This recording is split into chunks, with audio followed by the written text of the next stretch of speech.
Unavoidable. I want you to not get me up. Good evening. It's 7 p.m. and I'm going to call this meeting to order. Will you please rise with me to say the flag salute? I pledge allegiance to the flag of the United States of America and to the republic for which it stands, one nation, under God, indivisible, with liberty and justice for all. Good evening, Cheryl. Will you do roll call?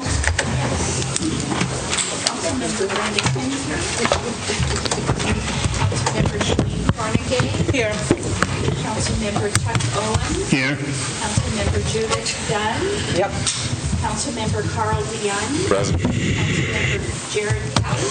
Here. And Councilmember Glenn Allen. Okay. I'm looking for a motion to approve Glenn Allen's leave. So moved. Second. All right. I have a motion by Councilwoman Kinzer, seconded by Councilman Couch. Any discussion? All in favor? Aye. Opposed? Okay. Now I'm looking for an approval of the agenda. I move that we approve the agenda. Okay. Second. All right. So I have a motion by Councilwoman Dunn, seconded by Councilwoman Cornegay. Any discussion? All in favor? Aye. Opposed? All right. And now consent agenda, approval of consent agenda, very hefty, 1 through 20. Do we have discussion? Yes. Madam Mayor, I'd like to discuss number 18, possible property acquisition, and I'm concerned about that because there's no dollar amount on that. Okay. And that is in your packet, that's page 100. Yes. Page 100. So it said approximately $1,500. You want to take that, Aaron? Yeah, it's a do not exceed 1,500. Do not exceed 1,500. Okay. Total costs, including recording. Including recording. Okay. All right. Any other questions? Do I have a motion? I make a motion to approve consent agenda items 1 through 20. Second. Okay. I have a motion by Councilwoman Cornegay to approve consent agenda items 1 through 20, seconded by Councilman Owen. Any discussion? Any more discussion? All in favor? Aye. Opposed? Okay, motion carries. Okay. Now we have the swearing in, so I'll meet you down there, Brock.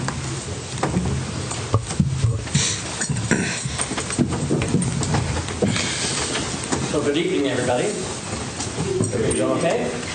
So my name is Brock Stiles. I'm the municipal court judge here for Sedro-Woolley. And now that the elections are over, the final step that elected officials have to undergo is to take the oath of office. And so we're going to take care of that this evening. So we have Julia Johnson here. So Julia, if you could raise your right hand and repeat after me. I, Julia Johnson, I, Julia Johnson, do solemnly swear or affirm do solemnly swear or affirm that I will support that I will support the Constitution and laws of the United States the constitutions and laws of the United States and the laws of the state of Washington, and the laws of the state of Washington, and that I will faithfully and impartially and that I will faithfully and impartially perform and discharge the duties of the office of mayor the duties of office of mayor for the city of Sedro-Woolley, for the city of Sedro-Woolley, Skagit County, Washington, Skagit County, Washington, according to law, to to the best of my ability and understanding. the best of my ability and understanding. Congratulations.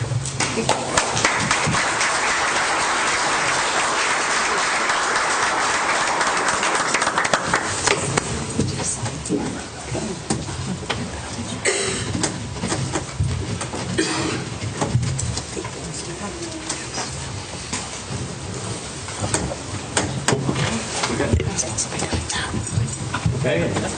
Mr. Owens, it's your turn.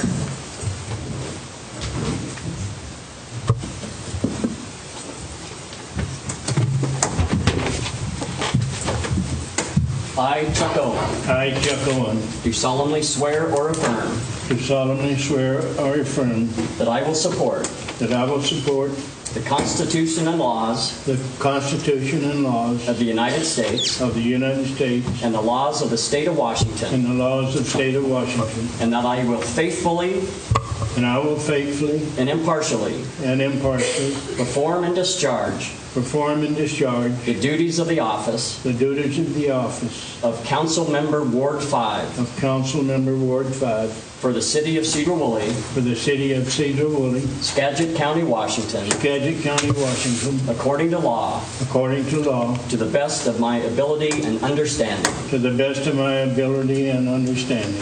Congratulations. Thank you, sir.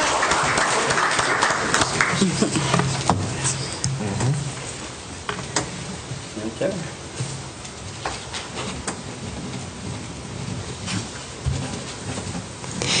And some of you may notice that we are missing Brendan, and Brendan is actually on vacation for a while, and we'll be back in January, and we will swear him in at that point. Thank you again, Judge Stiles. Thank you. Very much for your time. And Chuck, if you can give that to Mr. Merriman. Well, we have a special guest here tonight. Senator Wagner is here to join us, and he is going to be talking about the 2020 legislative preview. Mr. If you want to step up. Thank you. Well, first of all, congratulations, Chuck, Julia, and to Glenn and Brendan in their absentia. Great job. And it's a really proud occasion to be back before friends and neighbors and all of you as your senator from the 39th. I'm not sure what people are expecting tonight as a preview kind of implies that I have a crystal ball on what might happen. I have found that my predictions often go awry when I'm thinking about things that are going on in Olympia. So I'll talk a little bit about what I've been doing in the interim. I could tell you that the mythology of the part-time legislator is false. I'm on the road constantly in meetings with constituents and stakeholders in different groups. So as a reminder, I sit on the Ways and Means Committee, the K-12 Education Committee, the Behavioral Health Subcommittee where I am the ranking member. I'm also on the Hatchery Working Group, the Aerial Herbicide Application Working Group, Tax Policy Working Group, and something called JLARC, which is the Joint Legislative Audit Review Committee. Kind of a unique committee because it's split 50-50 with the majority, and we review studies that are done through the JLARC staff, and it's very interesting. So if we have a policy that we implement, say a tax preference, we can go back later and then see if that is achieving its desired accomplishments. Things that I'll be working on, there's a long list, but I thought I'd just talk about a couple of things that are important to me. Department of Corrections, I have the Monroe Correctional Facility in my district. If you saw the news in the past couple of years, we haven't done a good job as a state taking care of the inmates' health.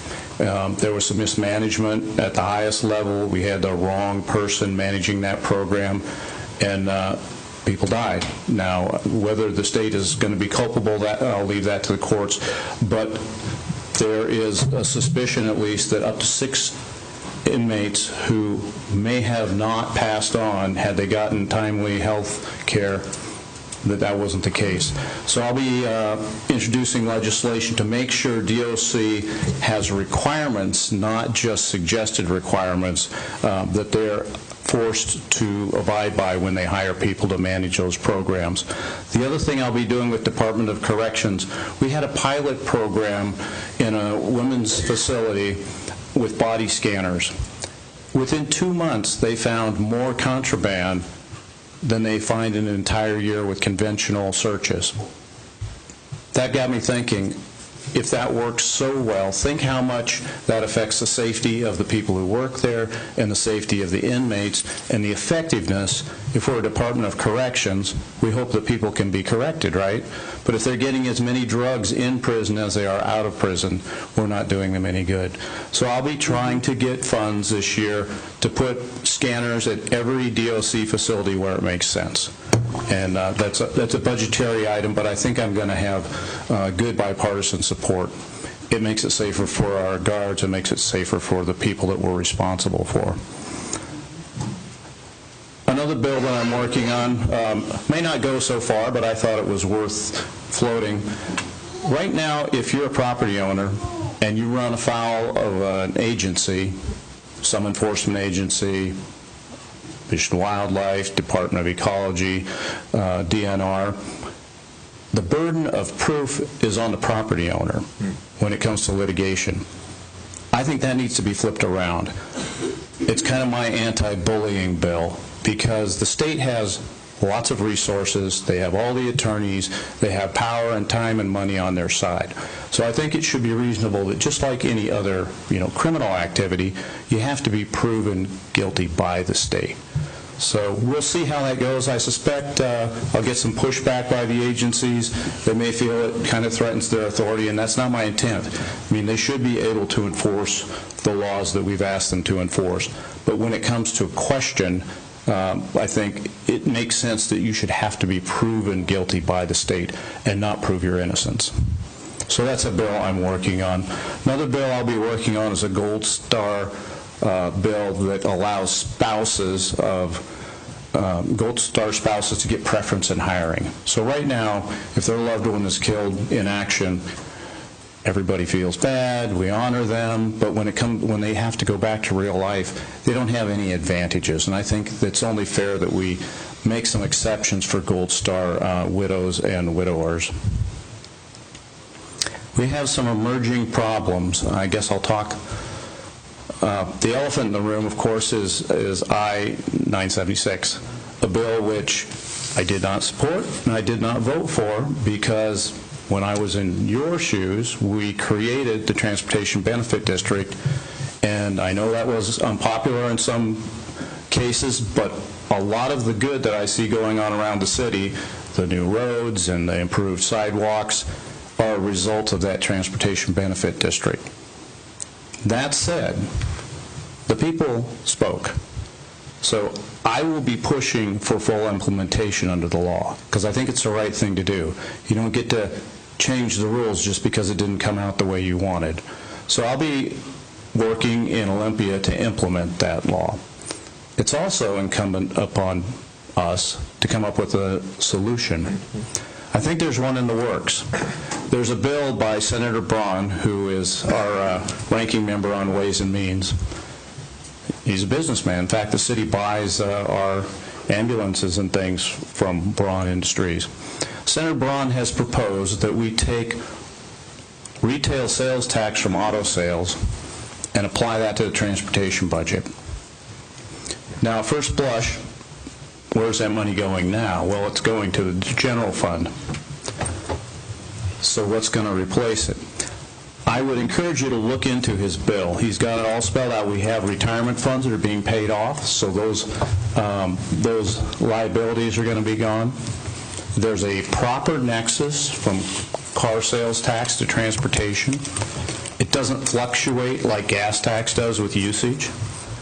It accounts for electric cars that are coming online, so there's an element of fairness there.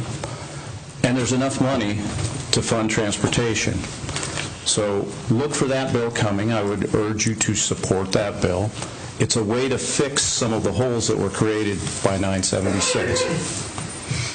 To say we don't have the money isn't really true if you look at it.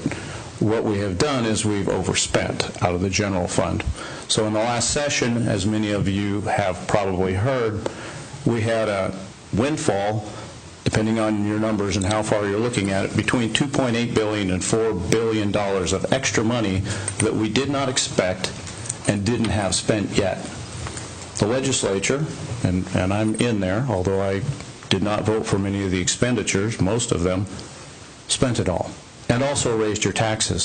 So I'll switch a little bit here to the last election. If you saw all the advisory votes in your ballot, nearly every one of those advisory votes was either an additional tax or an increase on an already existing tax.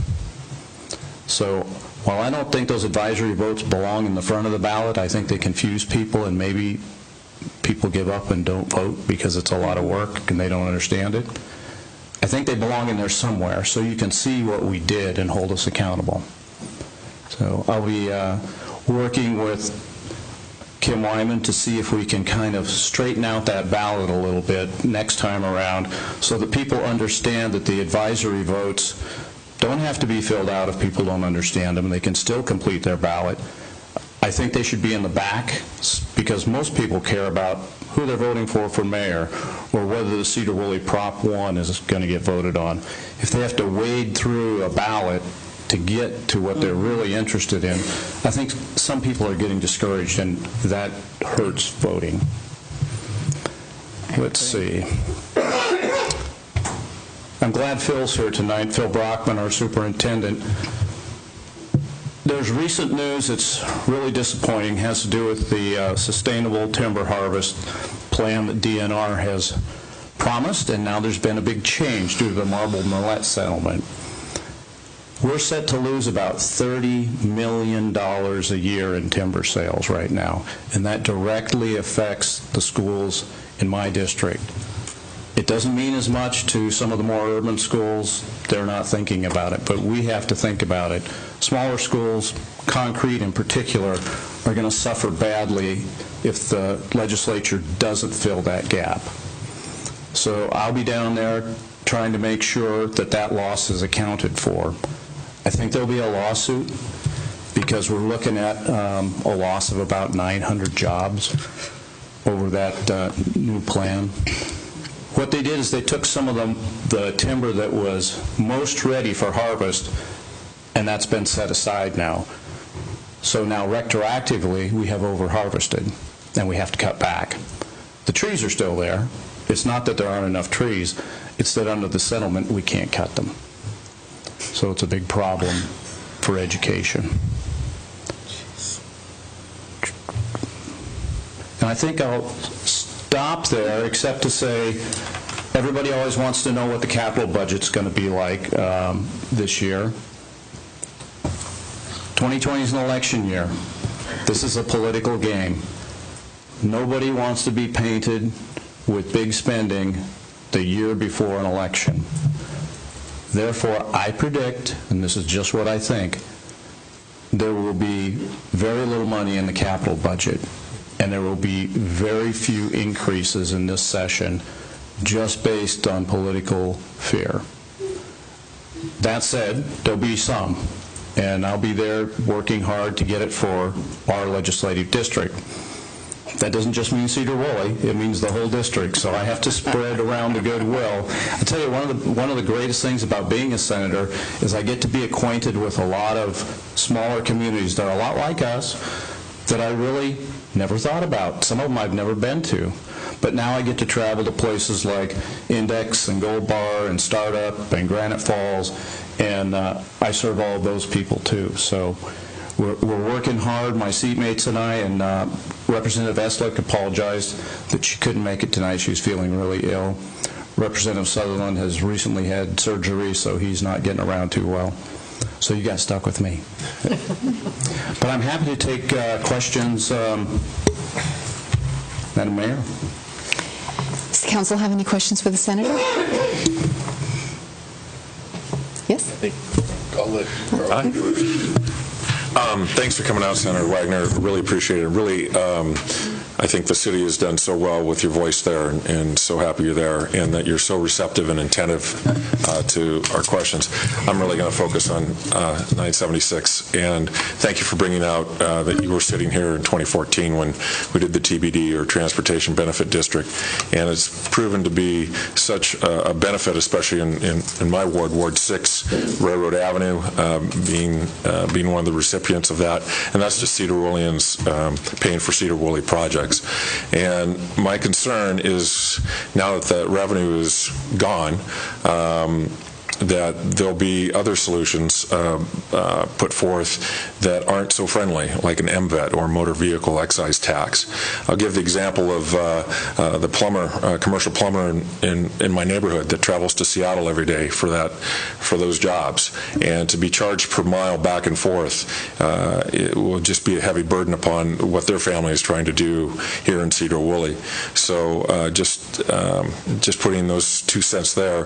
What can we do to work around what, if you will, that one-size-fits-all cookie-cutter thing that impacted us so greatly here and took out, $233,000 a year out of our budget to do those, to fill our potholes. So you can be sure that I'm not supporting those types of solutions, for one thing. I think the existing dollars can fill the hole. Now, whether we have any success making that into law, I don't know. But the harder part is not so much that the money doesn't exist.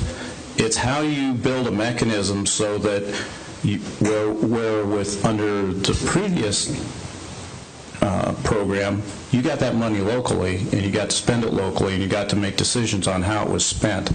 When we create something new, we have to work hard to preserve that type of flexibility so it gets spent the way communities want to spend it instead of the way the state thinks it ought to be funneled.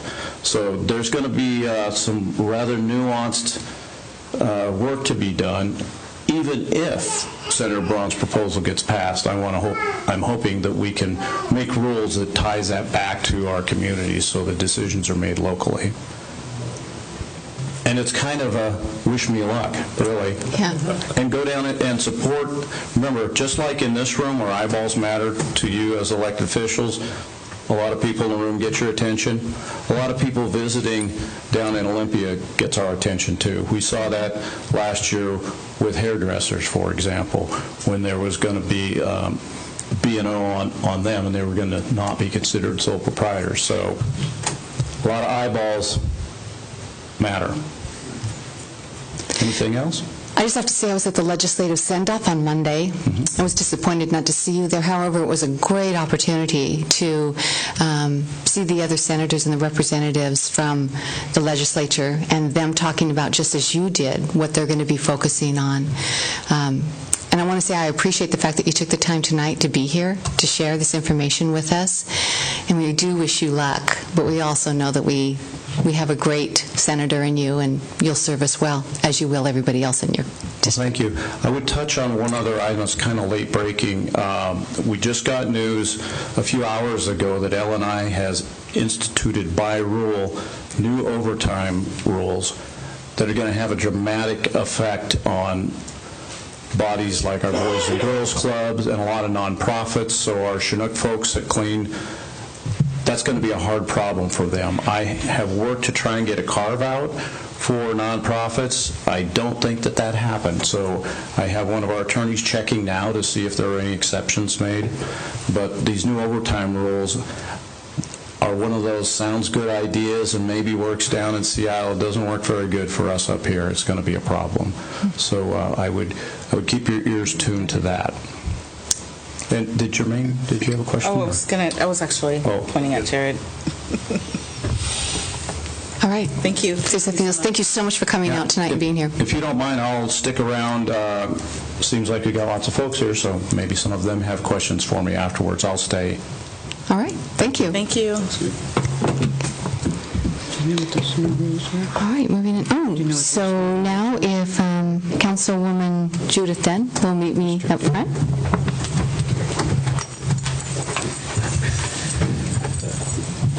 It's funny, that thing never made that kind of noise when I moved it before.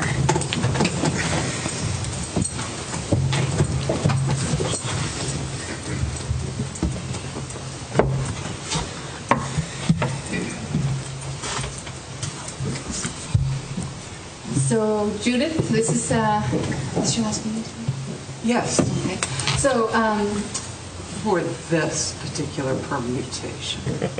Judith has been with us 4 years, but prior to that, she served on the Planning Commission and served us well. She's been very much a part of this community, and very much a woman who has been involved in and how things have been shaped.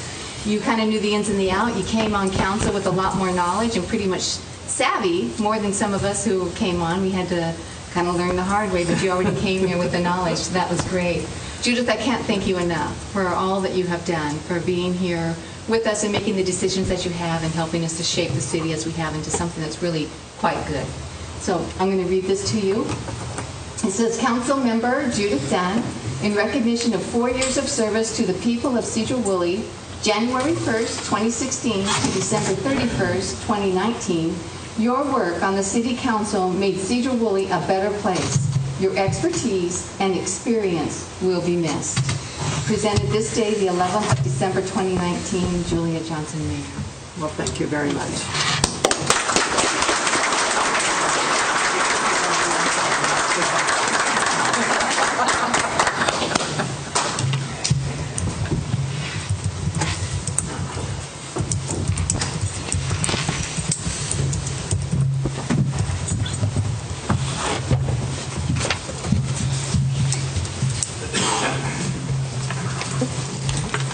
Okay, we'll move into staff reports. Chief Tucker, good evening.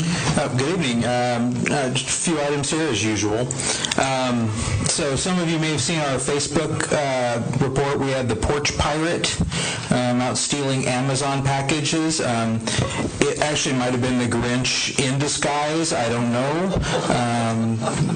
But we put that out, and we actually got some good intel off the video, forwarded that information out. Mount Vernon actually located the vehicle and found a bunch of packages from a bunch of different locations. They seized the vehicle and are searching it and probably identifying more victims that didn't even know that they'd been victims. So that was a really successful social media use that we try to promote. Sergeant Eaton is the one that puts those out for us, and I think it's going to be the wave of our future. We're going to have more and more people having that kind of stuff to put out.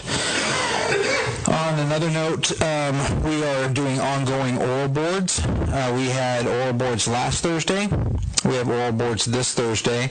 We have oral boards in January trying to find the bodies to fill open slots.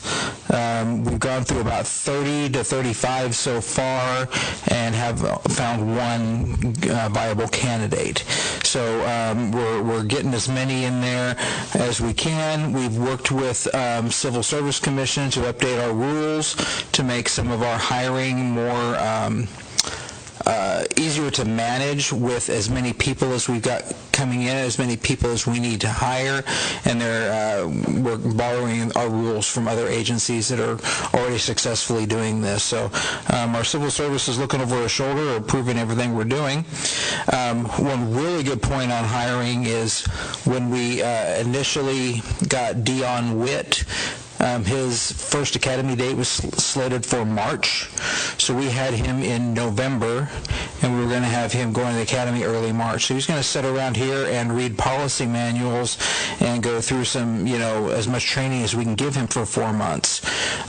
He got bumped up to February, which was outstanding, and then we just got a message saying, "What are you doing on January 8th?" So we got a couple months taken off of his sentence before we get to send him to the academy. That just gets him here 2 months sooner, and we're really liking what we're seeing with him. He is really fitting in well with our dynamic, so we're looking forward to getting him on the road. We almost took delivery of one of our new SUVs that we ordered last year, and oddly enough, it had been wrecked, and I don't know if they parked it so you couldn't tell that something bad had happened to it, but Glenn Gardner and my Lieutenant McElwraith went out and looked at it and go, "No, we ordered a new vehicle." Well, we got in the shop and fixed it. Going to go with my original statement. We ordered a new vehicle.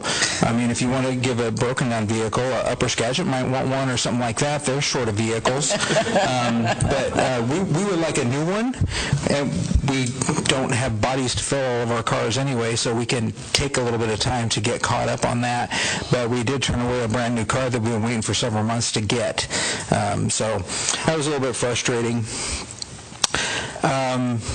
I guess I heard haven't heard any negatives on the Christmas parade. The best post-parade comment I got was, "Well, nobody died," and I'm like, we might want to set the bar a little bit higher than that, but I guess that is a good, a measure. And I don't know how. I think the last 2 years it has rained up until the parade, then it stopped. So I don't know if y'all have a direct conduit to making something like that happen, but it's working. And the final thing I have is, you may have heard of the homicide in Burlington that happened just late last week. Pretty dramatic, and there was no sense to it. There was some levels of gang issues going on there, but the person who was murdered was not gang-related, just in the wrong place at the wrong time. And unfortunately, the murder suspect was one of our residents. It's somebody that we've known for years. We've dealt with him on numerous occasions and kind of knew it was kind of destined to go badly for him. And oddly enough, he's only 19. He'd been in and out of correctional facilities. But we identified him early on. We had good video from the scene, and his vehicle was located in the area. They've been trying to find him since since it happened. Within the first hour, we were looking for him. We've been to his house multiple times. They just served a search warrant at his house tonight to gather some more intel, but he was arrested in Mount Vernon today. Mount Vernon, got some good intel and did a social contact, just contacted him walking through a park and figured out who he was. So that's one bad person off the streets. And this isn't his first rodeo, and like I said, he's only 19. It's kind of a sad state of affairs. And that's all I have. Thank you. All right, thank you. Chief Klinger. Well, it's December, and it seems like every December, this is when things choose to break down. Our guys just got hot water back tonight after being without hot water for 2 weeks. As those of you at your own home know what that would be like. So they're very excited to have hot water again back there, and it just came back on about an hour ago, so it was really good timing before the meeting. Like Chief Tucker was saying, social media does some great stuff, but I just want to make sure everybody understands we do not have a helicopter. It was on Breaking Sketch there that we sent our helicopter to the fire at Lake McMurray. It was our air unit, which means it was a breathing air trailer.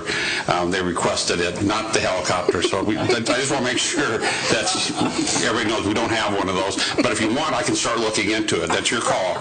So, and the last thing was we had in case anybody knew, we had a dam failure drill on Monday. If anybody heard about that, it was the gates opening and they got stuck as the drill, but it was quickly taken care of. So that was it. All right, thank you. John. Very well. I want to thank the council for the robust discussion on accessory dwelling units last Wednesday night at the study session. And as I mentioned at that, I'm just putting a plug out to the public. There'll be a public hearing on the final draft ordinance for accessory dwelling units at the Planning Commission in January. That's all I have for now. All right, thank you. Mark. Thank you, Mayor. Just a couple of things tonight. Mayor Aaron and I made a round of visits to the Public Works crews this morning, and I just wanted to reflect to you that we basically talked about the accomplishments this year and the plans for projects next year, but also emphasized, and Aaron and the Mayor did as well, the support council has given to our crews. And I know this is citywide, but in particular affecting them because they've been working really hard to deliver projects and supporting the other grant-funded projects we do. And we're expecting a lot of them, and we'll continue to do so in coming years with projects that are already in the pipeline. So they do appreciate the fact that Council's been very supportive of what they do in terms of supporting the equipment purchases, which are over $1 million this year to support their functions. as well as the other things that they need to do their jobs. And so I just wanted to reflect that back to you, that it is noticed what you're doing. The second thing is, I guess I've already talked about the design things. I've got some other things to talk about as we get through the agenda, so I'll close it out there. Thank you. All right, thank you, Mark. Aaron? Well, the library project, keep an eye out either Thursday or Friday. I think it's probably going to be Friday. The 54-foot, 3-foot tall, 3,500-pound glulam beams will be getting installed by Barnard Crane and the contractor's crew.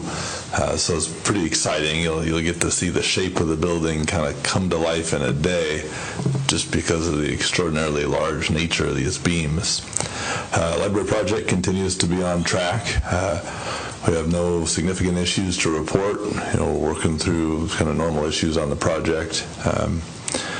Dry-in will be happening, will be beginning in earnest in the beginning of the new year, so the first week of January, and keep going there.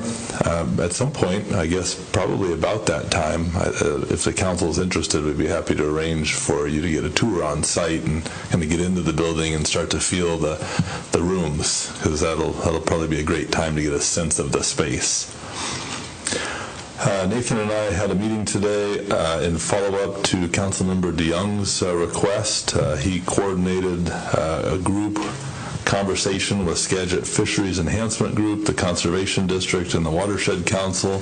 We met with representatives from those three entities today to talk about opportunities for the city to partner on native planting, invasive species removal, and ultimately possibly some trail development projects. So we're continuing to work with them where those opportunities present themselves, and we'll kind of report back to the council as opportunities present. At this point, I think next on our list is the Hauser Park Hart Slough kind of restoration project, which council's already approved. The next project on the list that we're trying to figure out is, could we remove some of the invasives along Riverfront Park in that vicinity between Riverfront Park and the river. So more investigation there, no answers yet. And the last thing is just a reminder that the annual employee recognition lunch is on December 23rd at high noon at the community center, and of course all of the members of the council are invited and welcome and appreciated. That's all I've got for tonight. All right, thank you. Doug? I just have one item. One of the goals we had in the budget for next year is to go to a biennial budget for 2021 and 2022. Under state law, we have to bring an ordinance forward by June, but I thought, why put off all the fun until June when we can do it in January? So probably in the next work session, I'll be bringing that forward to kind of walk us through what the steps will be and lay out that calendar for next year. We'll probably look at passing that ordinance sometime in January. That's in the report. Thank you. Councilman Couch. Just a couple quick things I think we'll hit on later, but we had a Business Development Committee meeting tonight and a Parks Committee meeting. We got to see some 30% renderings, plans from Nathan on Memorial Park, and have some good ideas for what to do down there, pending some, if we're successful with getting money from the legislator this year. So that's all I have. All right, thank you. Councilman Owen? Yeah, I had the opportunity to go to the Christmas parade Saturday, and my hat's off to the fire department. They always take the trophy. But I'd like to, how do you get all those bulbs on that thing? I was wondering too. Trade secret. That's Glenn Gardner, and he works his magic. It takes about 12 hours, about that, to get all those on there. So he does immaculate work, and it shows in his house that he's got going off right now, too. That's amazing. The only thing that I seen that kind of struck me was all the dog groups that came through afterwards. And the lighting in Sedro-Woolley so bad you could hardly see them, and you couldn't see the banners good enough to read the banners. So, but all in all, it was an excellent parade, and everybody appreciated, especially the fire truck. Councilwoman Cornegay? Thank you. Ditto what Chuck said. Another thing was this coming Saturday, the monthly work session that they're due at the Swift Center for the Skagit Trail Builders. We're going to be up there from 10 o'clock. We'll meet at the Helmick Road Veterans Park. And from 10 o'clock to whenever you want to leave, they do serve lunch. And then you take like a 15, 20-minute walk up there. And we're building a trail up there, Pump House Trail. And we're making a lot of leeway. We do it every month. And I've been working on it with them for, I guess, it seems like almost a year. But we're making a lot of progress. You should come see it. You don't even need to bring gloves. They provide everything. That's it. All right, thank you. Councilwoman Kinzer?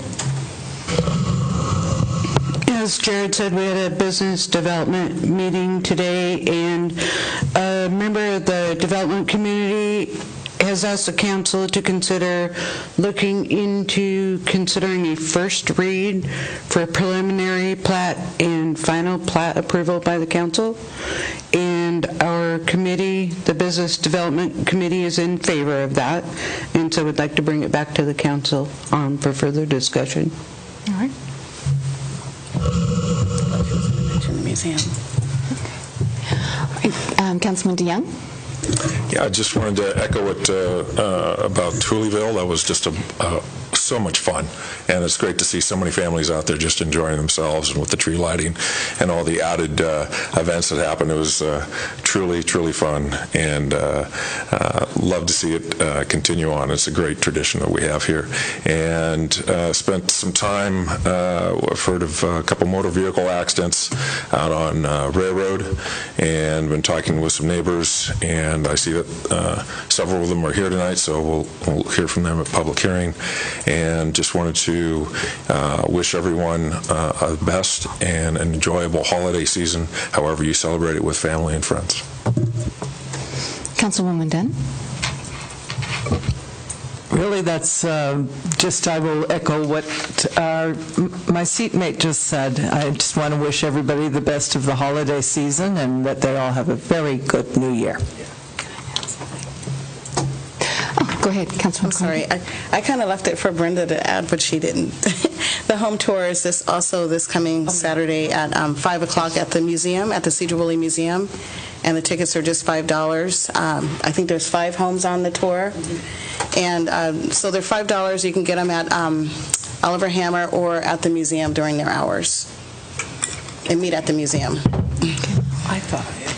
So I, too, want to echo the thanks from myself and from the city to Glenn Gardner, and I believe it was Gabe who helped him put those lights on. I think it's a 12-hour project, plus they have to take them off afterwards to put the vehicle back into service. It's a job. And along with that, the police staff that was kept really quite busy, both in the afternoon and the evening, keeping us safe so that children and adults could enjoy the festivities.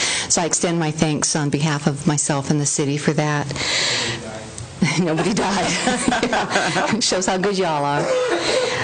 Secondly, Mark Freiberger did mention that we went out to the Public Works Department, streets, parks, sewer, and also solid waste. And one thing that and they are, our heroes. They work hard. They work very hard to keep our city moving along.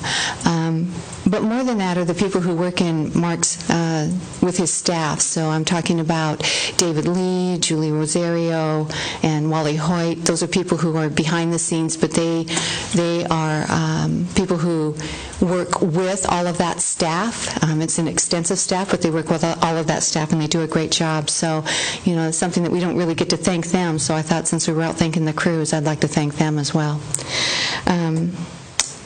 I think the other thing that I was going to mention had to do with the Planning Commission. I thought that was really well done. You did a great job. You gave us a lot to think about, John, at the last meeting. And I want to thank I see that there's some people here from the Planning Commission. On behalf of the council, we want to thank you for the hard work that you do. And I know you asked us to send something maybe a little easier, but I don't know. We're maybe talking about a few other things that would really be something really good for you to chew on. So thank you for your hard work and for all that you do. And like everybody else said, I hope you all have a happy Hanukkah, a Merry Christmas, happy holidays, and a Happy New Year. So. All right. With that, we are going to be moving on to unfinished business, and, oh no, we're going to move on to public comment. Yes, indeed. Okay, so it is 7:44, and I am opening it up for public comment. Please give your name and your address and try to keep it to 3 minutes. Okay? Who would like to go first? I'll be brave. Okay, thank you. Somebody's got to break the ice. Oh, you didn't know. This button? That one? Oh, hi. Can you hear me? I'm Tina Rockefeller. I live on Railroad Avenue at 1317. We bought the house just 6 years ago. We moved very far, far away from across the street at 1320. And so we've lived on that road for a very long time. My husband has lived there longer than I have. We've been very, very concerned about the amount of traffic and the high rate of speed that we're having to deal with on a daily and nightly basis. As Councilman DeYoung just had mentioned about an accident that was just there over the Thanksgiving weekend. That's only, luckily nobody was killed. It could have been much worse than it would have been. Both vehicles were totaled, ended up in the neighbor's yard. It's really a point right now where something needs to be done before somebody is killed. We have a lot of young families moving into our neighborhood. We have small children coming about. We're getting more families. We're getting more animals. I'd hate to see this end up with a tragedy. We're looking for some answers. We're looking for some help now, not 3 years from now. I don't think that a roundabout is going to be something that is going to be useful in our residential area. I think it requires just a couple of stop signs and some very perhaps maybe harsh punishments instead of warnings. A lot of these people are repeat offenders, and they do it every single day. We watch them all day long. 60 miles an hour is not unheard of. We've had higher. You can hear them screeching around Jameson. You can hear them peeling out from Jameson Corner all the way up to the four-way intersection. We're tired of calling. We're tired of standing there. We're tired of yelling. We would like it to be something to be done about it now rather than later. Thank you. Thank you. Anyone else?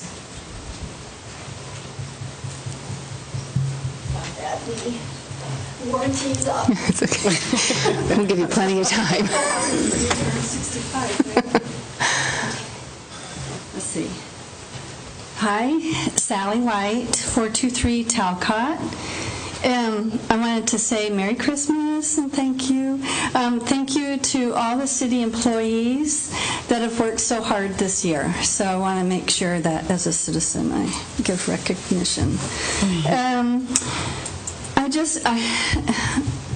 Because of my knee, I've had some extra time sitting on the couch watching city council videos, and after I attended the last meeting, felt that maybe it would be a good reminder that comments are limited to 3 minutes, like the public speaks, perhaps, so that your points can be made, but keeping with the focus of the agenda, and so that things don't get derailed in the essence of time, because everybody's worked so hard during the day. I'm not working during the day, but many of the people here have worked all day, and then they come in and have this council meeting, and it was 2 hours last time. That's a long day for people, and then the next day have to go back to work. So I'm hoping that maybe people can be more mindful of that. Okay, right. That's all. That's it. Thank you. Thank you, Sally. Anyone else? Yes.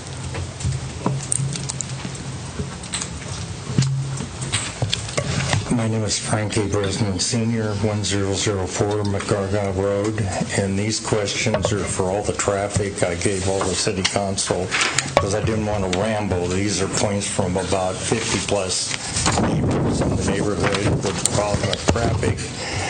Number one, school problem, Sedro-Woolley District lets out school district parents drive their children to attend Evergreen School twice a day pickup and more. Number two, I have heard these parents have paid tuition to Evergreen School. Number three, Evergreen School STEM has buses and cars coming 2 times a day from all over the county, untimed. And then number four, Evergreen, the school has 6 modules. I do not know how many kids extra 2 times a day for pickup or any functions that they do. Number 5, total buses 2 times a day, total cars 2 times a day or more. Boys and Girls Club 2 times a day, run 7 a.m. till 10 p.m. at night. Also extra buses above normal, and parents pick up kids. And then the noise problem, which we put up for many years.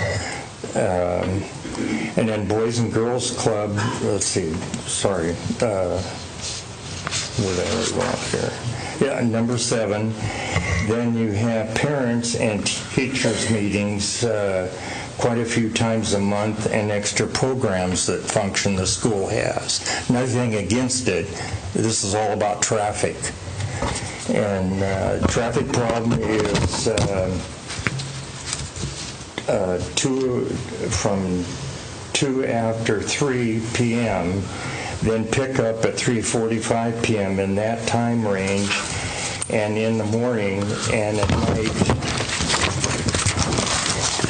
And number 9, what needs to be done on 9 north and south flashing cone in the center of the intersection on the north and south highway and John Liner east and west to McGargyle, and flag people to run the traffic down John Liner or Metcalf traffic, go out Fruitdale at the light, and buses, so they're only going one way. Some people recommended that we should block off certain times, that we should have traffic one way in McGargyle. You shoot everything out to the light at Fruitdale. Carter Road can't handle anything. And if this development is going to be coming out onto Carter Road, there's no sidewalks, not enough lighting, no curbs, nothing there. And then to turn from McGargyle on to Carter Road, the road isn't wide enough. That's when they stopped the development. The developers for Carter Road didn't anticipate any of this problem that's been going on. And land, number 8, is land and share line. I can't even read what I wrote. Sure. But under number I, it says how many would live at completed project. They say 85 to 170 people. Well, you have triple the kids, 2 plus cars and a truck, forward, and a trailer and boat, and kids that drive, and the grown kids that live with the parents. 55 and older, they're not retired. They have to make a living to even stay in the retirement property. And number 14, transportation McGargyle is in that TDI development, these last 3 things. A new road that will create a loop. I didn't understand what that means in their project when they did this 85 development, that they're going to put a new road that will create a loop to where? McGargyle or Carter Road. And then there's 340 off-street parking, 170 off-start and parking units. I ran over here. I know you and I talked in the lobby, the city council cannot hear tonight from you about the specific project. So if you want to talk about traffic on McGargle, that's great. That's it. I'm at the end. But okay, I just want to remind, process-wise, this, as you start talking about a development, that's a quasi-judicial matter, and it's going to go through a process that includes the hearing examiner and ultimately the city council, and the proponents and the public all have a right to be part of that process. So it can only happen through those published meetings and timeframes, and of course you are absolutely welcome to be part of that. But tonight they really can't hear about it because they're going to need to make a decision in the future based upon the rule of law. So the traffic problem can't be brought up now? Or? General traffic issues on McGargle, talk about all you want, up to 3 minutes. But specific developments that are in the permit process are not open for discussion. I didn't know how it worked. Yeah, no, I totally understand. I just want to make sure that we're keeping everything on the level. Basics. Thank you. Okay, thank you. Anyone else?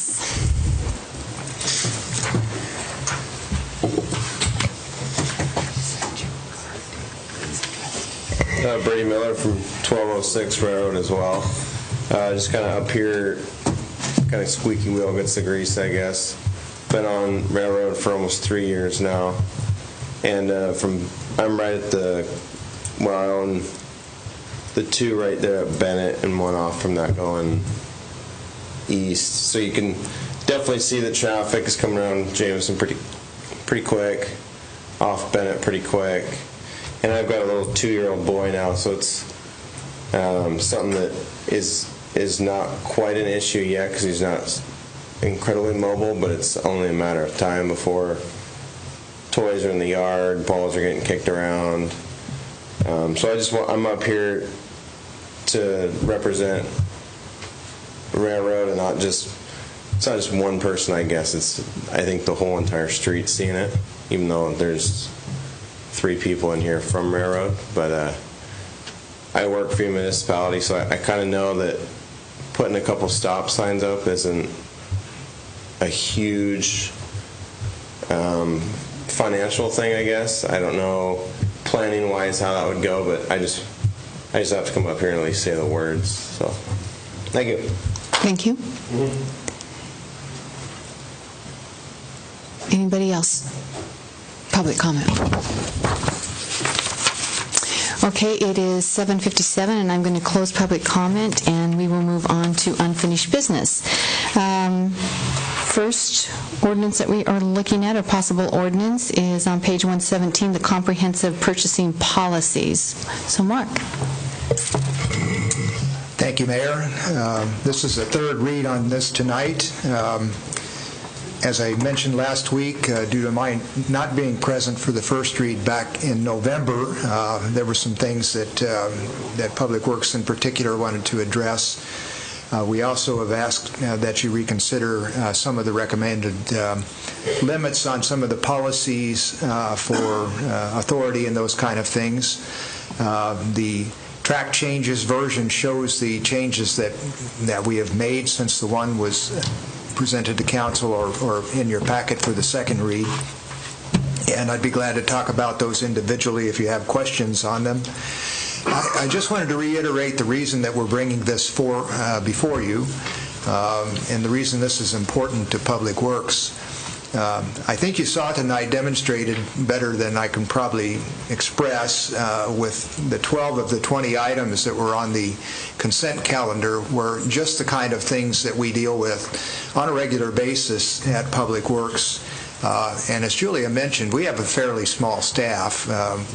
David and I and Julie and Wally, Julie taking the brunt of much of this paperwork, and she does an excellent job of keeping me legal, actually. I don't know how else to put that. We have a lot of rules and regulations that we have to meet. They multiply quite a bit when we have federal funds involved, which we generally have some projects like that. And so having a policy that looks at both the rules that we have to meet to allow us to give good guidance to our supervisors and others that we work with is really important.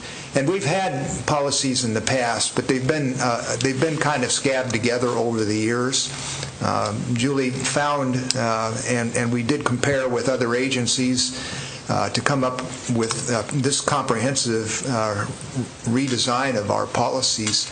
And so we're very interested in moving forward with this, and I know you're supportive of that. Some of the particular changes that we recommended both preserve what we've been able to do with my own individual authority from a resolution from 2008 that in the previous version of this would actually have been reduced. And that was not our intent. Our intent was really to improve and enhance what we're doing here. And I think we've captured the most of that. Certainly we can talk about individual items, but all in all, I think we brought before you something that will greatly enhance and streamline the process for us managing these multiple projects that we've been blessed to get funded in town. So if you have individual questions, I'd sure be glad to address those. I tried to cover most of the rationale in the memorandum that I provided here, so I'm open for questions.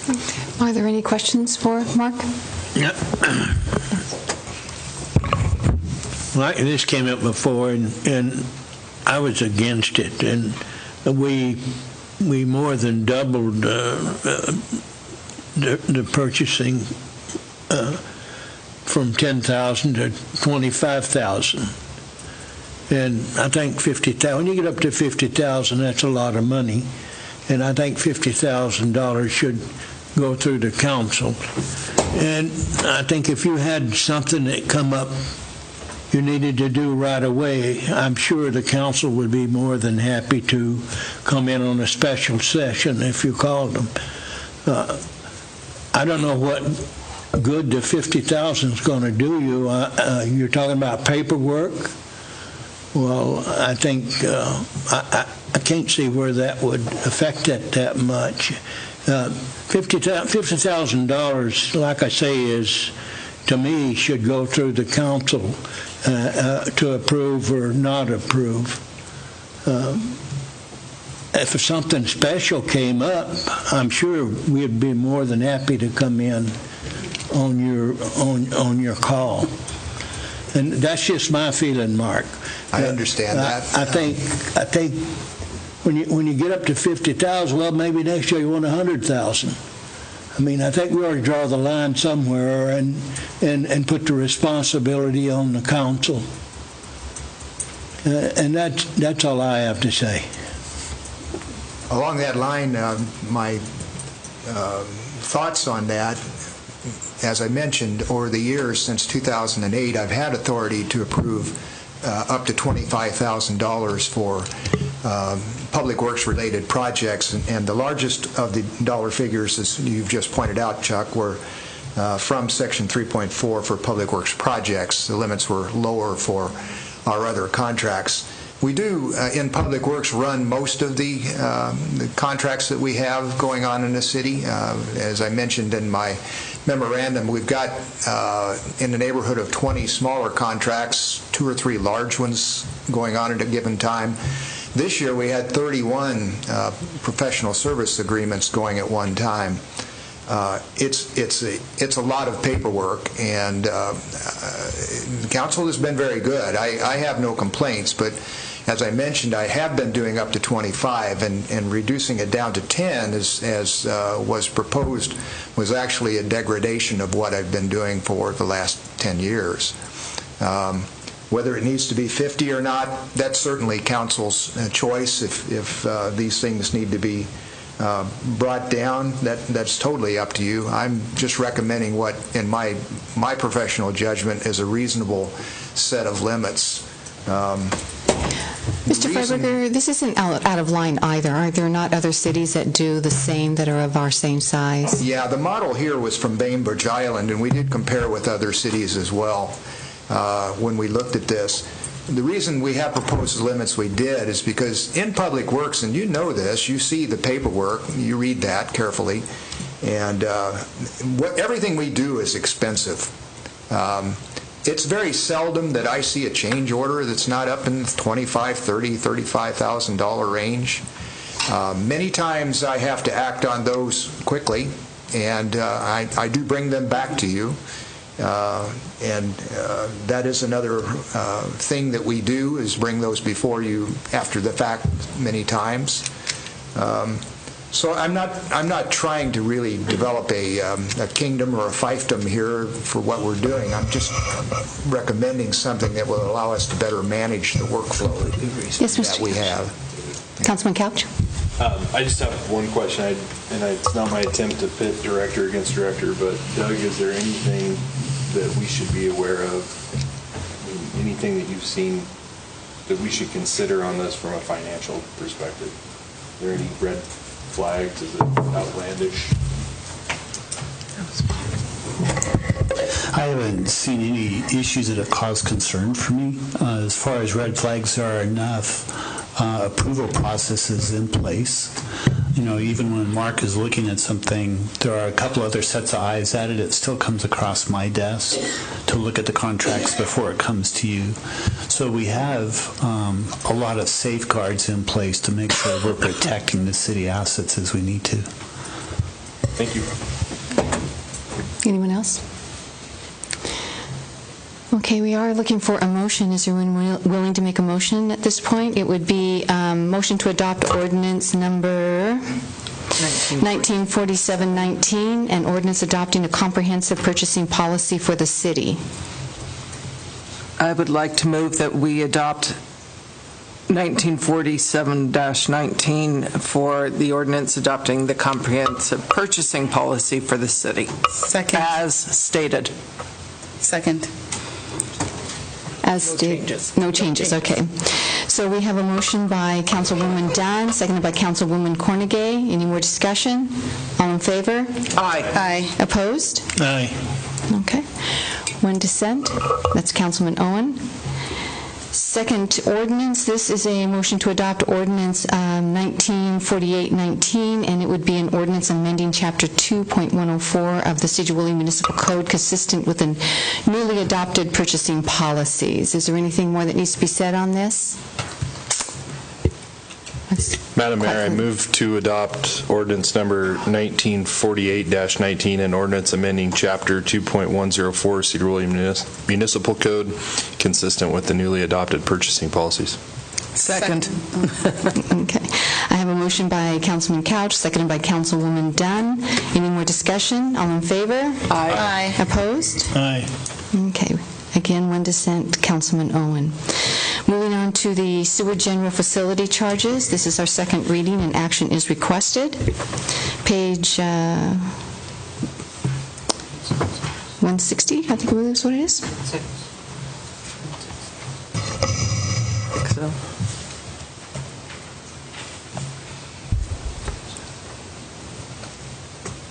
This one is 60, okay. Okay. Who's speaking on this? Yeah, I've got this one on page 158. 158, okay. Yeah.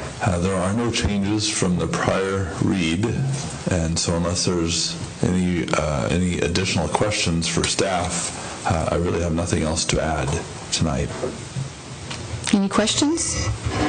Looking for a motion?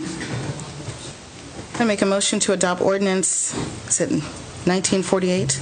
1949-19. 1949-19, an ordinance amending Sedro-Woolley Municipal Code 13-16 to revise the amount charged for connection to the city's sanitary sewer system and including an annual increase. Okay. All right. Madam Mayor, discussion? Yes? Thank you. I am in support of this ordinance, but I am bringing up again that we have been subsidizing the facilities charges since 2008 at a charge of $6,995, which from our understanding from our utilities committee meeting is about the third of what the actual cost is. Again, voting in support, just putting out there that we've been subsidizing it for that many years. Thank you. Any more discussion? We have a motion on the table by Councilwoman Cornegay, seconded by Councilman Owen, to adopt Ordinance 1949-19. It's an ordinance amending Sedro-Woolley Municipal Code 13.16 to revise the amount charged for connections to the city's sanitary sewer system, including annual increases. All in favor? Aye. Opposed? Motion carries. New business, the 2020 legislative priorities, page 166. Okay. So we brought this to the council as we do every year, and we're looking for Senator Wagner to bring home the bacon. We heard from the preview that there's a ton of money. I think I heard $1.6 billion has been freed up from the early payment of pension funds. So we think there's adequate funding for all of our priorities. And what you see on the list here are no surprises, and they're not in any particular order. But the Sedron Technologies vapor recompression distillation VAR-Core processor unit for the wastewater treatment plant. Sedron's been working directly with the governor's office in the hopes that we could find an avenue for funding that would not require our senator to use up his political capital, because we would love to spend that somewhere else, but we want that too. So that project's out there, and this would put that unit as the first installation of the VAR-Core in a municipal wastewater treatment plant operation in Sedro-Woolley, which I think we're excited about for lots of reasons, not just for plant operations reasons, which in our case would eliminate our need to truck biosolids to Eastern Washington, would give us a Class A extraordinary product that could be put to beneficial use by the general public, and ultimately would prove up this technology and that application right here at home where it's designed and we hope ultimately manufactured. Item 2 is the Memorial Park Revitalization Project, and that was a topic of tonight's Park Committee meeting. So Memorial Park has gone to RCO now twice, and we've been unsuccessful. We didn't make the cut. We were close, but not in the money. And so working with Senator Wagner earlier in the year, we asked about the potential of a local community projects capital ask that would scale down the project that we'd take into RCO to something more manageable. And what we're proposing here is about a $350,000 to $375,000 project that would build most of the elements that had originally been designed now 4 or 5 years ago, scaled down to keep the cost down, and still require the city to come to the party for probably another 150 or so thousand. But it would allow Memorial Park to proceed with all of the key elements of that project. So that would be our primary, in fact, our only city-sponsored capital ask. And then last is a transportation ask. And of these three, this is probably the most time-sensitive, in that there is a unique opportunity and that Burlington Northern Santa Fe has offered to design for us the bridge over the John Liner Jones Road corridor, really at no cost, and will install it for what they're estimating to be about $750,000. Now that doesn't get us a functioning road under it, but that does get us a railroad bridge designed, built, and installed all next year. But the opportunity is one that we believe exists next year, and our confidence level in the opportunity is reduced in the out years. So there are a number of factors that are kind of aligning to make that a great time for them to do this project with us. Working with Ross Widener, who's helped permit some of these in other spots, he estimates that a city buying this as opposed to the railroad building it, this would be about a $4 million project. So if we could generate $750,000 in a supplemental transportation budget, the bang for our buck is huge. And so that's a key priority. So those are the three that we've identified that are very direct Sedro-Woolley asks. Also in your packet is kind of the AWC one-pager that lists their dozen priorities, and there are no doubt 100 priorities and 1,000 bills that we could be tracking in the short session, but these are the key elements that from the staff perspective we're looking for your support on and would like to spend time in Olympia advocating for in 2020. And then, of course, any other priorities that council would like to add. So anything council would like to add? I think one comment that I would like to make is Senator Braun's bill, the car tax bill. I don't know what we can do regarding that, any kind of testimonial letters that we could write. I would like to support that simply because it sounds like it would bring money back into our city and afford us the ability to do streets and sidewalks, to continue on with that. So all I got was Senator Braun's bill, so probably I'll be looking for more information from you regarding that.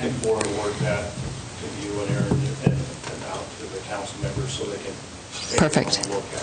Perfect. Thank you. That would be one comment that I would like to make. Then if not, is there a motion to approve these priorities?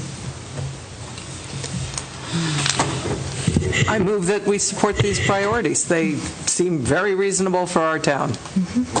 Second. Okay. So we have a motion by Councilwoman Dunn, seconded by Councilwoman Cornegay to approve the 2020 legislative priorities, adding in Senator Braun's bill regarding the car sales tax. We can do that? Yes. You can do that, but I would caution you, having not read it, having not analyzed it, and hearing nothing other than the good senator's review of it, I think it would be wise to step back and look at it first. All right. Well, then I'll admit that. But all in favor? Aye. Opposed? Guess it carries. Okay, having seen nothing else, if there is nothing for the good of the order, we are adjourned at 8:15.